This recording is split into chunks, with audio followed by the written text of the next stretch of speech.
News 18 India. उधर बहादुरगढ़ में 2 दिन पहले दिन दहाड़े मार दिए गए इंडियन नेशनल लोकदल के नेता नफे सिंह की हत्या से जुड़ी एक और बड़ी खबर सामने आ रही है। आईएनएलडी के हरियाणा चीफ नफे सिंह राठी की हत्या के मामले में गैंगस्टर कनेक्शन सामने आ गया है। उनकी हत्या के पीछे गैंगस्टर के होने का शक है। विदेश में बैठे गैंगस्टर पर ही अब तक शक जो है वो गहराता जा रहा है। हमलावरों में उस गैंगस्टर के शूटर हो सकते हैं। 5 शूटर्स ने नफे सिंह की कार पर बीते रविवार को ताबड़तोड़ फायरिंग की थी, जिसमें नफे सिंह राठी और उनके एक सपोर्टर की मौत हो गई, जबकि उनके ड्राइवर और बॉडीगार्ड बुरी तरह से जख्मी हो गए। किस तरह से बाकायदा टारगेट करके उन्हें मारा गया। एक रेलवे फाटक के पास उनकी गाड़ी रुकी और अचानक से एक सफेद रंग की कार जिसमें से हमलावर उतरे, ताबड़तोड़ उन्होंने एक के बाद एक लगभग 2 दर्जन फायरिंग किया। नफे सिंह राठी और उनके सपोर्टर की वहीं मौत हो गई। और नफे सिंह राठी हत्याकांड को जिस तरह से अंजाम दिया गया है वो सिद्धू मूसेवाला की हत्या की साजिश से मेल खाता है। पहले रेकी करना, फिर गाड़ी को निशाना बनाते हुए ताबड़तोड़ फायरिंग करना। रंजिश का किस तरह से ये बदला लेने की साजिश जो है वो रची गई, वो जरा हम आपको बता रहे हैं कि किस तरह से ताबड़तोड़ फायरिंग उनकी गाड़ी के ऊपर की गई। नफे सिंह राठी की हत्या में गैंगस्टर की एंट्री अब हो गई है और विदेश में बैठे गैंगस्टर पर हत्या का शक जताया जा रहा है। यानी जिस तरह से उनकी हत्या की गई, हमलावरों में गैंगस्टर के शूटर होने का शक जताया जा रहा है।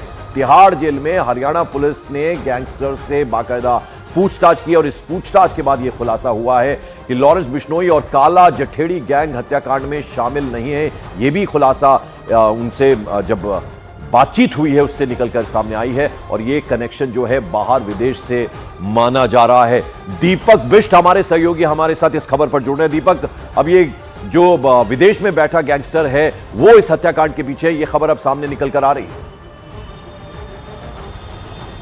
देखिए पंकज, जिस तरह से अब तक पूछताछ हुई है इन क्रिमिनल से, तो जो क्रिमिनल्स का बैकग्राउंड रहा है वो चेक किया गया है। वहीं जो हिरासत में लड़के लिए गए हैं वो आरोपी कौन है इनके बारे में पूछताछ की जा रही है, क्योंकि कुछ गैंगस्टर हैं जो, और सबसे बड़ी चीज़ पंकज ये बता दूं, जब भी हरियाणा या फिर दिल्ली या फिर पंजाब में कोई ऐसा बड़ा क्रिमिनल केस होता है तो सबसे पहले गैंगस्टर फेसबुक या सोशल मीडिया के जरिए अपनी भूमिका वहाँ पर हामी भरते हैं कि ये केस उन्होंने किया। और ये ऐसा केस है पहला जिसमें किसी भी गैंगस्टर ने अपना हाथ होने से इनकार किया है या अपनी पोस्ट नहीं डाली, क्योंकि पहले सोशल मीडिया पोस्ट पड़ती थी, चाहे वो लॉरेंस हो, हिमांशु भाऊ हो, गोदारा की तरफ से हो।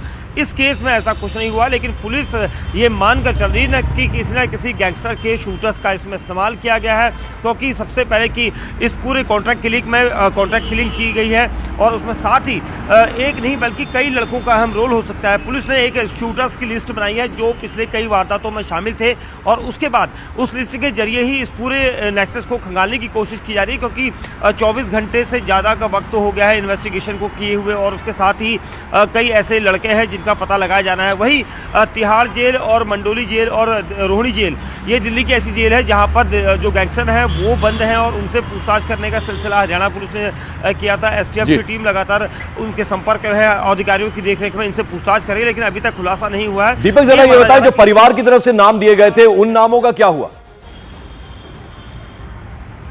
देखिए, जो परिवार ने नाम दिए हैं उन लड़कों से पूछताछ की जा रही है। वहीं साथ ही ये कहा जा रहा है कि जो लोग किसी न किसी गैंगस्टर के संपर्क में थे या पिछले कुछ समय से लगातार किसी न किसी गैंगस्टर के टच में थे, उन्हें यहाँ पर नोटिस किया जा रहा है, वो रडार पर सबसे पहले हैं। और परिवार ने जिन लड़कों के नाम दिए हैं उनसे भी यहाँ पर पुलिस पूछताछ कर रही है, ताकि और जितने लोग फरार हैं उनकी तलाश कर रही है। बहुत बहुत शुक्रिया इस अपडेट, इस जानकारी के लिए दीपक बिष्ट।